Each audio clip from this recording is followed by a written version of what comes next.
Welcome to Tell Me More, an Allsteel podcast where design meets innovation and we explore the limitless potential of the modern workplace.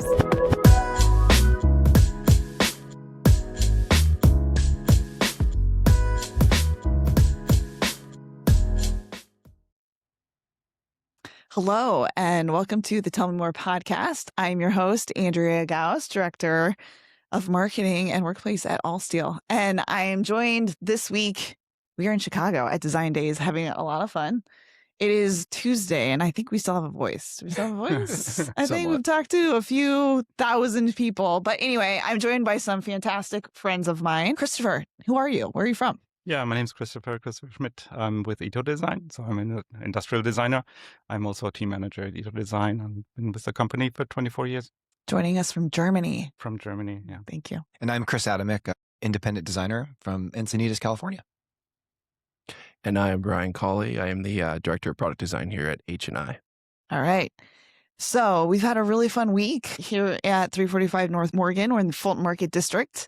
And great weather other than a little bit of tropical rain, it seems, coming in and out. And some really fun news.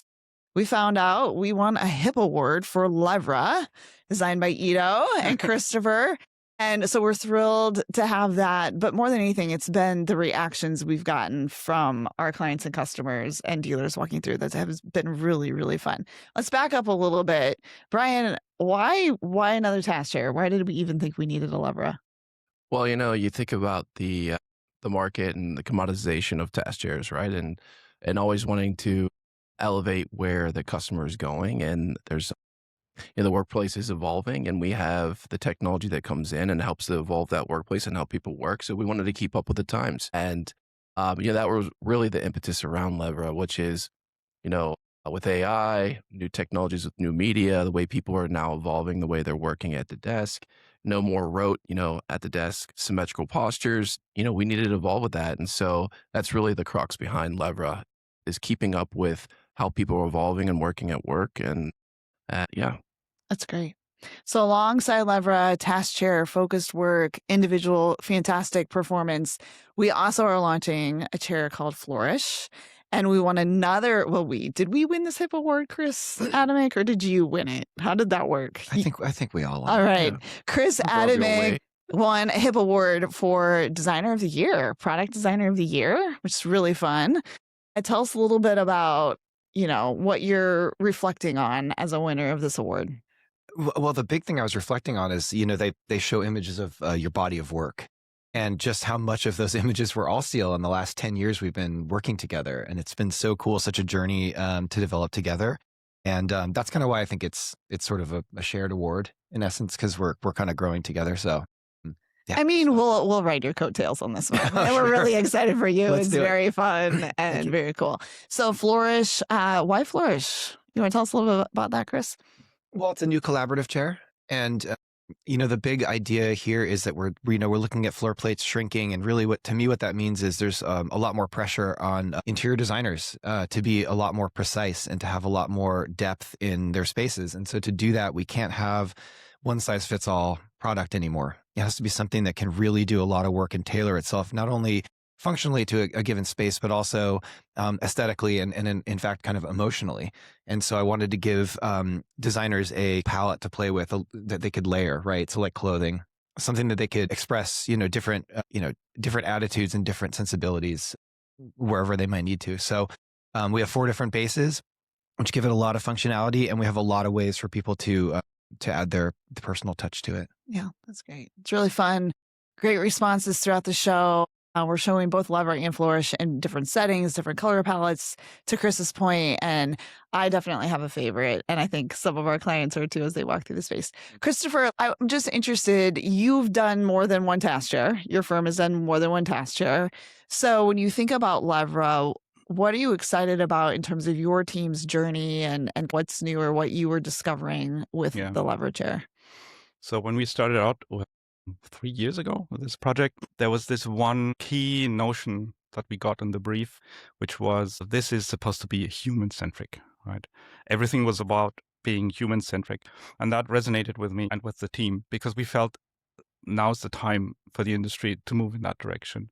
And that seemed like a really interesting opportunity to design a chair that's truly human-centric. And I had a conversation just recently with Cyril, one of the others on my team who was deeply involved in the project. And he said how he feels that it's really important to differentiate between user-centric and human-centric, because Okay. user-centric, that's a common phrase. You hear that Mhm. everywhere.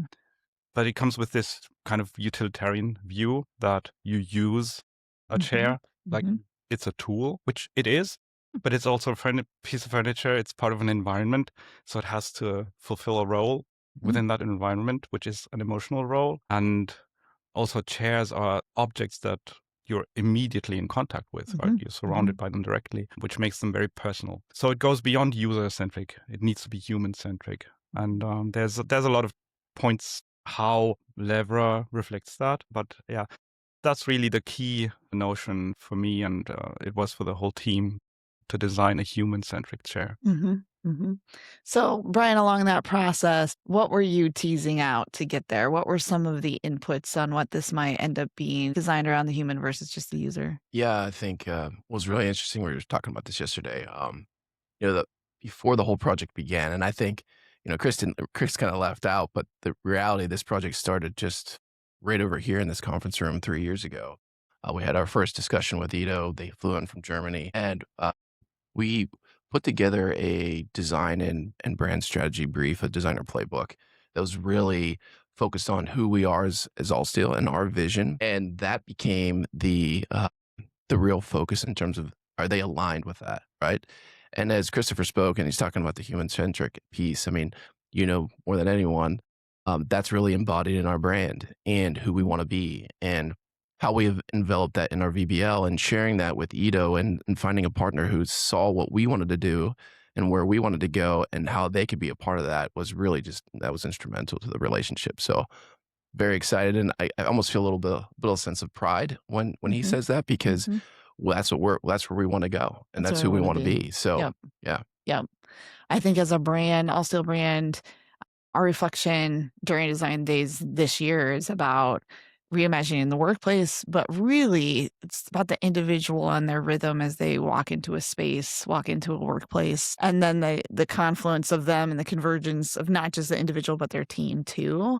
And what I love about both these projects in combination is you have the very personal task chair and Levra. And I really like what you said there. There's nothing more personal in an office than the thing you sit in all day. And it's either providing support and comfort or it's not. You feel that. But then also Flourish, it's in every space. It can be in every space. It can show up and it can be kind of monotone to the space, or it can really stand out. So, Chris, you talked about that just a little bit, but what was your idea about creating this chair and how it can be its own thing or it can be absorptive throughout the workplace settings? What was your philosophy there? Well, we knew we had to have something that was very versatile, because now we're no longer in one function in one place doing one thing. People go to the space to meet their needs in any work environment. And we were thinking about work environments starting at the home, right, and going to a third space and possibly a hub office or a HQ, right? There's so many different ways that we work and places that we work that we knew, versatility means something completely different now. Like, there are so many products on the market. It's really flooded with these really beautiful kind of modernist universal designs that are, it's like the t-shirt and jeans of designs. Like, it quote goes everywhere, but it also kind of is meaningless, a little bit anonymous, sort of wiped to the human hand. And we wanted to go in a different direction and say, no, let's make something that we can really personalize and really tailor to a space, not only functionally, but mostly from my perspective, almost like spiritually.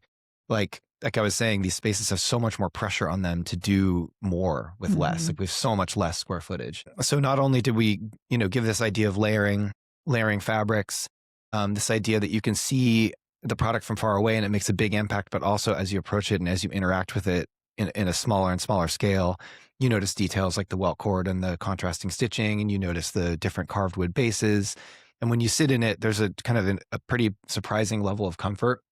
It's quite a small chair. That's what we did. We did that intentionally. We still fit, 95% of people within BIFMA, but it doesn't take up too much space. It's a really polite little piece. And so all that, I'll put all that together and you have something that can kind of go everywhere, but it should be really attuned to the space that it's in. Yeah, I think that's really great.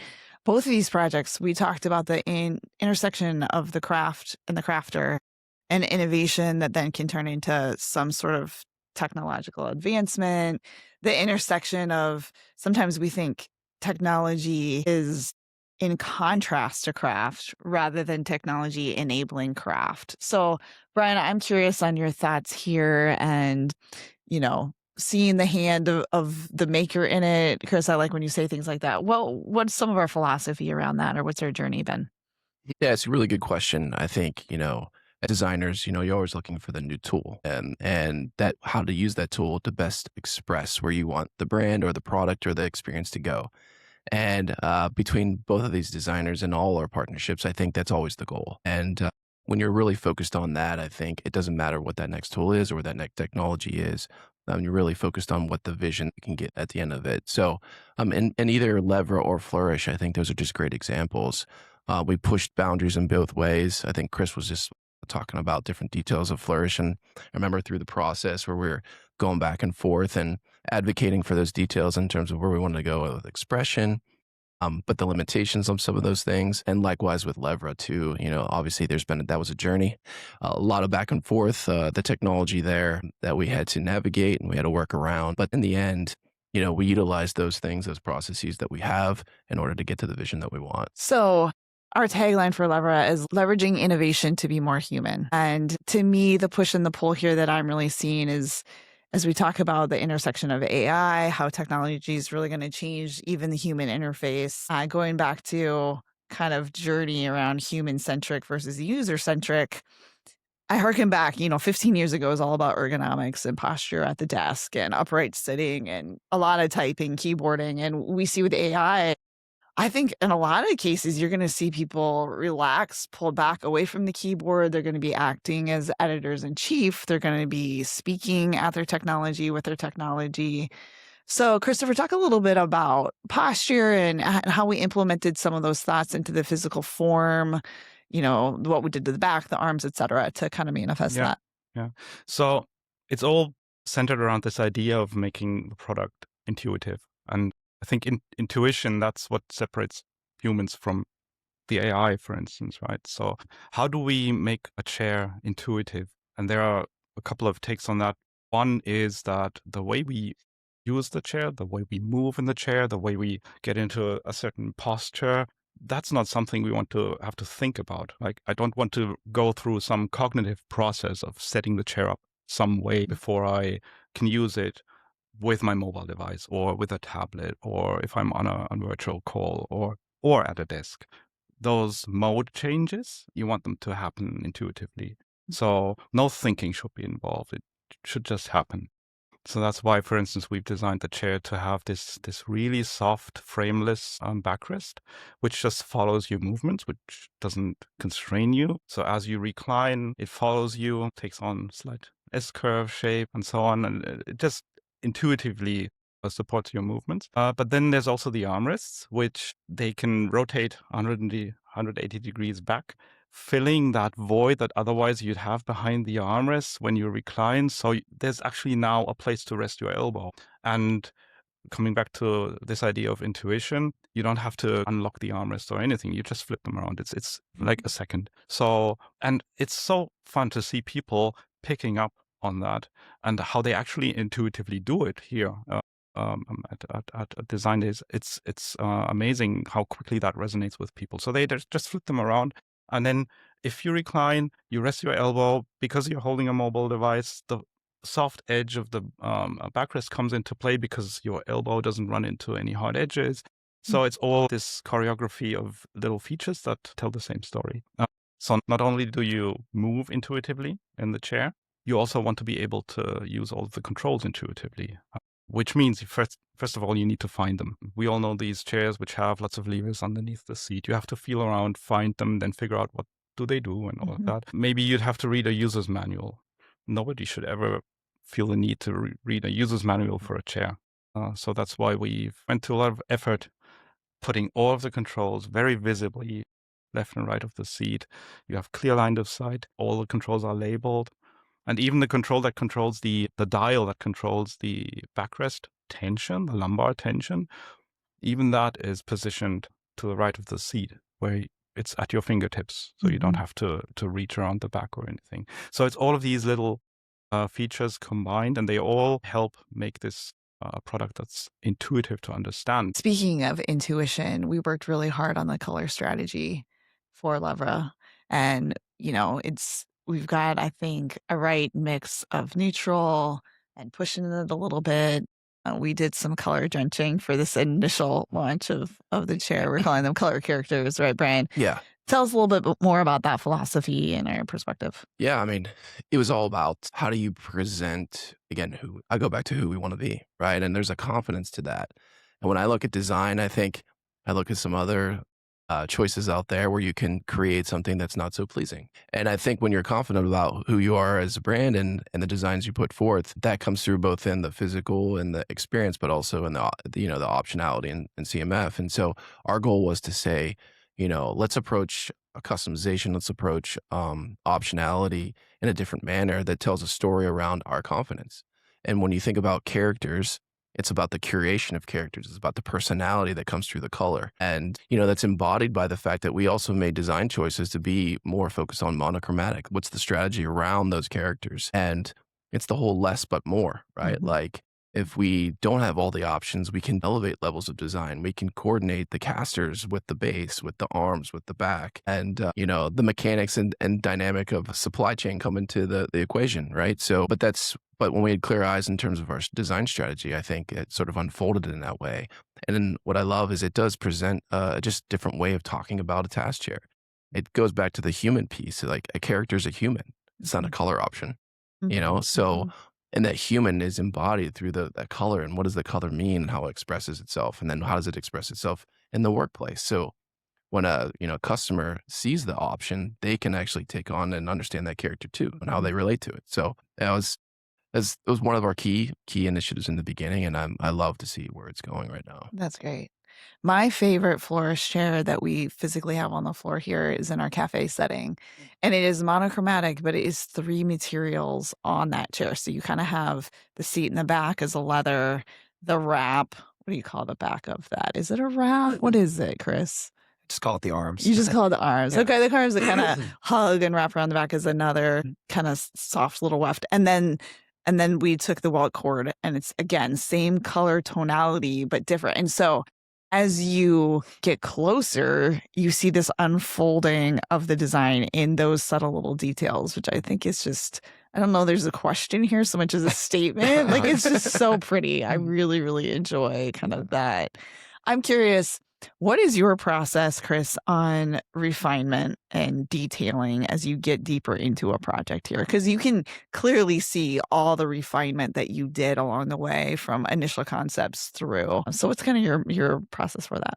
Well, it's kind of different each time because I look at each project as just totally custom for because these problems are emergent, right? It's not like I'm solving the same problem every single time, right? We're looking at culture, we're looking at what your customers' needs are, we're looking at where the brand wants to be. I'm looking at what I need as a designer, and all of those come together to kind of form a loose path through a project. With this one, it was interesting because the kind of I guess you could say the kind of baseline activity for most designers is to sort of remove as much as possible. There's this kind of movement towards essentialism, which is a very rightly so, right? We want to take out as many unnecessary things as possible to let the design show. But in certain cases, like this one, it was really appropriate to have these beautiful details that really harken to tailoring, to classic upholstery. You don't see many welt cords on this type of a product. You see them on banquettes, lounge pieces, etc.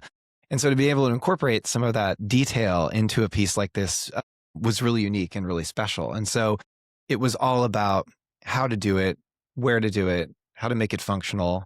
Like for example, we thought, oh, wouldn't it be nice to have welts on the armrests as well? And of course it would, but those would be destroyed within minutes because your arms would be rubbing them. They'd be rubbing on the other side of tables. But we knew we wanted to be able to have some type of outline that people could play up or down. And so we kept those just on the seat back and the seat. And we have this really nice French stitch on that arm wrap.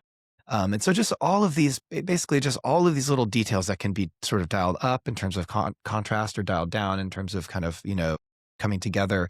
And we're actually showing that on the floor plate. I think one of the pieces is 5-star caster base and all of the materials the same. And the chair is very quiet. It still has that wrapping form, but it's almost like if you look at a flower, it's like certain flowers like one color and all the petals are the same color, but you see the layering.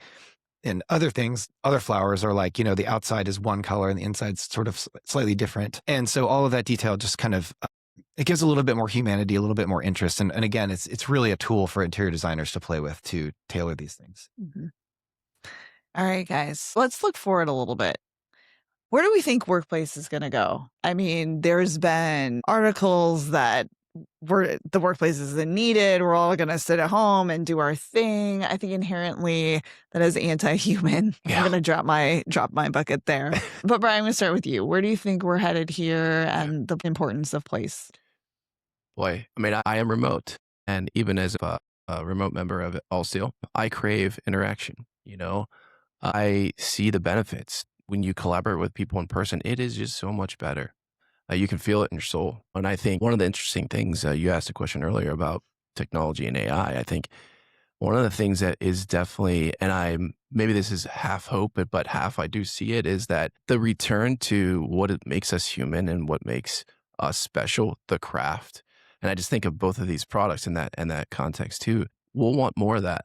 We'll want more of the sensorial. We'll want more of the touch, more of the detail, more of the thing that is almost imperfect, to celebrate those things, to remind us. And I think what better place to see those things than in an office. And I think that's what makes our job really interesting and special too, and exciting, because I do see that curve. And so we have now, if we take that approach, we have that playground to start presenting that to people and allowing them to fall in love with that and then connect that with work types and do something different and special. So I'm pretty excited about that piece for sure. Optimistic. Yeah, here. optimistic. Yeah. All right. What about you, Christopher? Any thoughts on where we're going? Maybe to Brian's point, it reminds me a lot of what happened during the development of Levra, because us being located in Europe and Allsteel being in the US, obviously a lot of the project we had to do a lot of communication through Teams calls, digital tools. But every time we came over, and we had these in-person meetings and workshops, and usually those were like 3-4 days, or sometimes you guys came over. Those were by far the most productive meetings.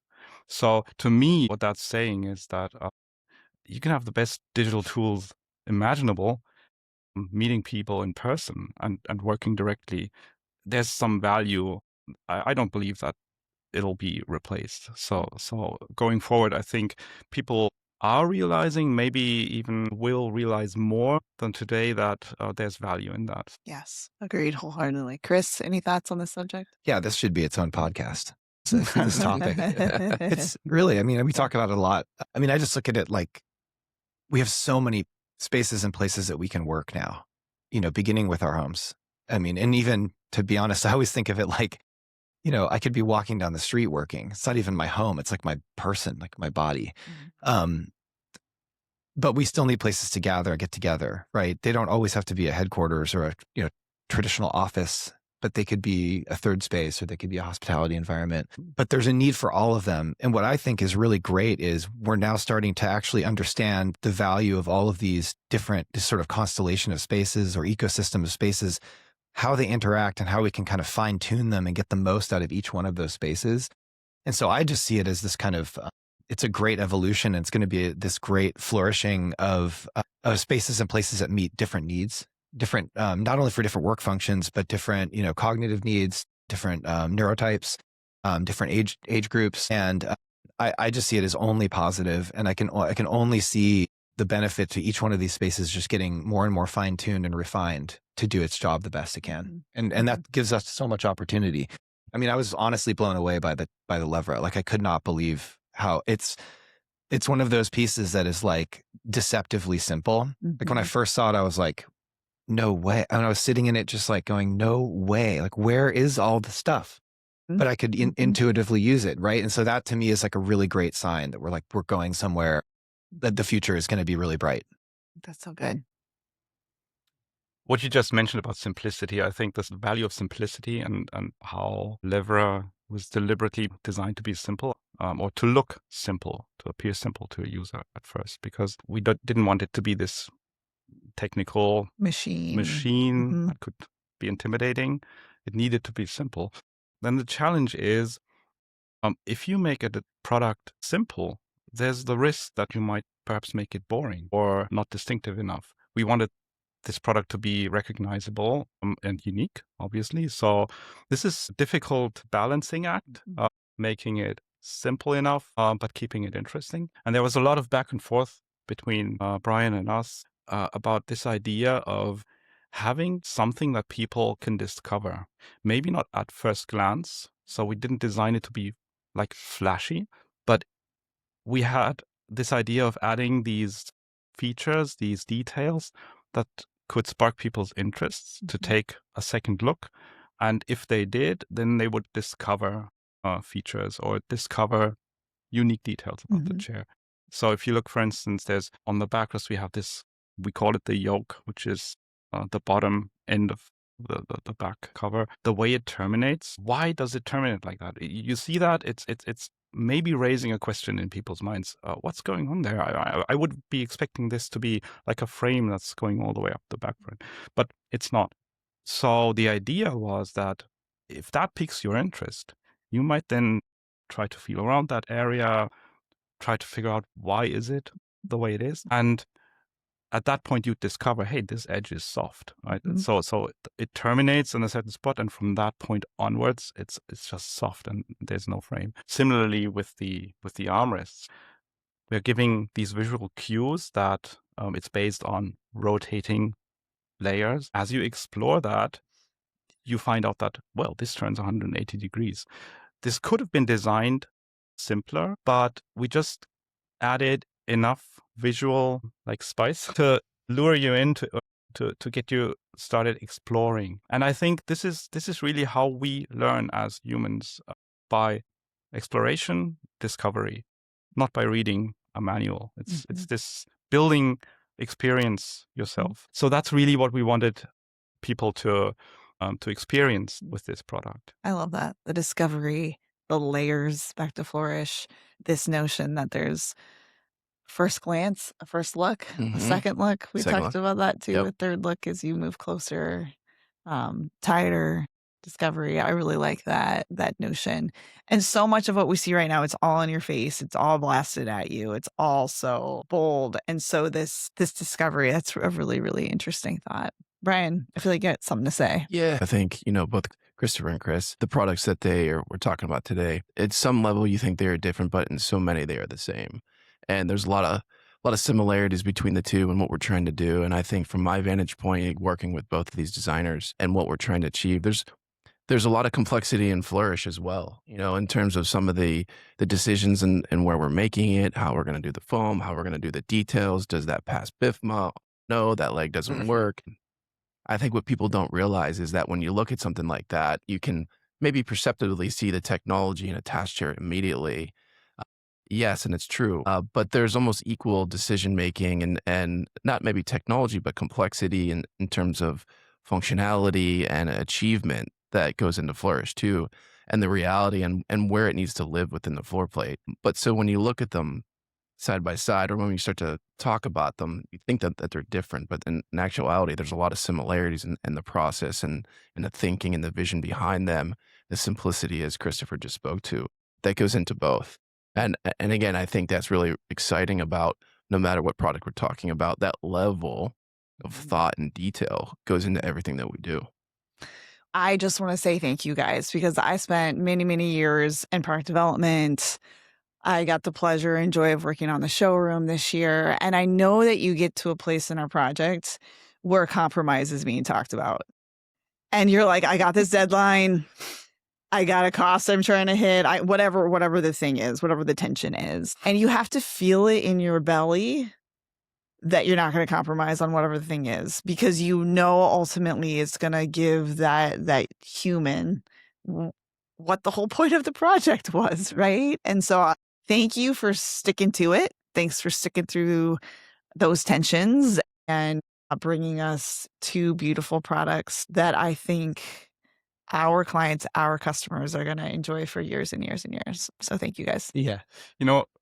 I just noticed I'm not sure who said it, but about Flourish, how these petal like armrests kind of seem to hug the person. It's just funny because hugging was one of the key notions when we did Levra, because it feels like a hug.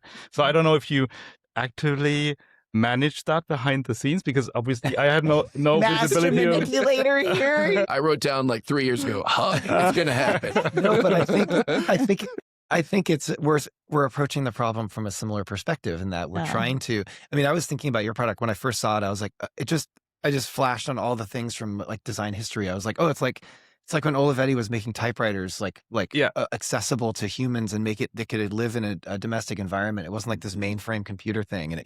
And I was thinking, oh, like, God, there's this fine line between this like super high tech thing that's really, really, very fine-tuned to make it to like support our bodies, but that is also like almost threatening looking because there's so many knobs and levers and it's like, don't touch me, I need a manual. And then there's this fine line in between doing that and then just stripping away all of that, and it's just this dumb object no one knows how to use. Right. And you guys have kind of threaded that needle, I think you were saying. But the bigger, deeper thing is that sort of humanity, and it's almost like an embrace, like a hug. Yeah. And so I think that like we just as designers intuitively go to that, like that sense emotion of like hugging or embrace or comfort, right? It's just, I think that's just part of design. Yeah. You always focus on, you have empathy, high empathy. Yeah. Right? All right. Thank you all for joining us for our latest episode of Tell Me More, and join us next time.